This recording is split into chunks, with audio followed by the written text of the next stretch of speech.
It is now my pleasure to introduce our closing keynote speaker, Valerie Grubb. I'm feeling the love here this morning that everybody's excited about this conversation. We're really going to focus on this idea of elevating our leadership because it's hard, right? It was always hard, but it's just gotten harder. And so that's why I'm going to talk about what it means, strategy versus the tactical side of things. This is the leadership skill that you need. Not only leading from the chair that you're in, but also leading even if you're the CEO of an organization. Because remember, it used to be about command and control. Like your bosses would tell you what to do, and you actually went and actually did it really without question. And now the world of leadership is about influencing people to get them to understand the why behind what we're doing, because you get greater commitment.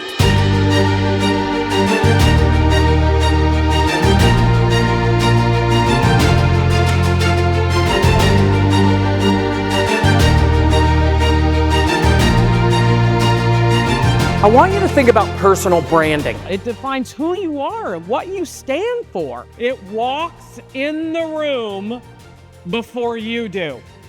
Understand that you have so much power, more power than even all of these corporate brandings. And that's because right now people have so little trust in company messages. But let me tell you what I trust is other people. I trust the people that I know. That's back to your brand. That's your brand that's coming through. It was so inspirational, and it makes me think about how I can get to the C-suite and the things that I have to do to get there. So thank you, Valerie, for that. Prioritizing. We need to get rid of that to-do list to some degree and focus on the big picture and delegate what's not critical. So prioritizing and being able to delegate. Val's presentation was absolutely outstanding. I really appreciated what she said about learning the finances and knowing our customer. I think that's critical to making sure that we're great HR professionals. So kudos to Val, fantastic.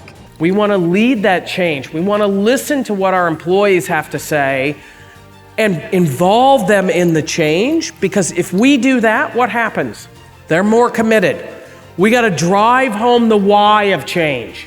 Even if somebody comes back and says, oh, I've got this great idea. All right, tell me more. You know what? I really loved what you suggested. We can't do 100% of it, but I can do about 60% of it. What do you think of that? Will that help? Because if I'm coming in and involving them in the process, I'm listening to them, I'm sharing the why, I've got a better chance of them getting on board.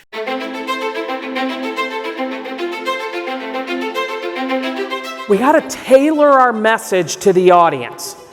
I need to think about what it is that they care about. What is it, do they know about the topic? Are they more managerial or are they technical? What fires them up? What have they done in the past?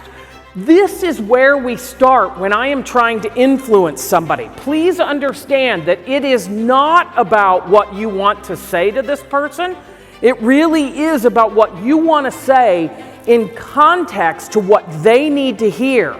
So that's why understanding who I'm presenting to is critical and really lays the foundation for influencing somebody. So as we think about the skills we're going to need for our 2030 workforce, it's critical to keep in mind the role that automation and AI is going to play in this acceleration of shifting the workforce needs. Let's talk about this developing confidence.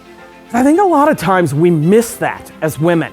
We get in our head the fact that I'm just not quite good enough. If you say to yourself, I can't do this, you're right. Because your attitude is going to determine your outcome. It's not who you are that holds you back.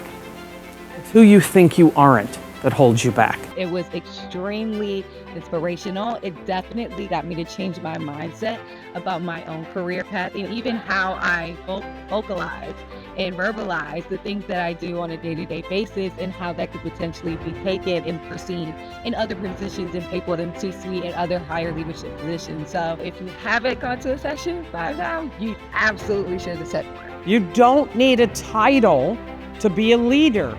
You need people who follow you.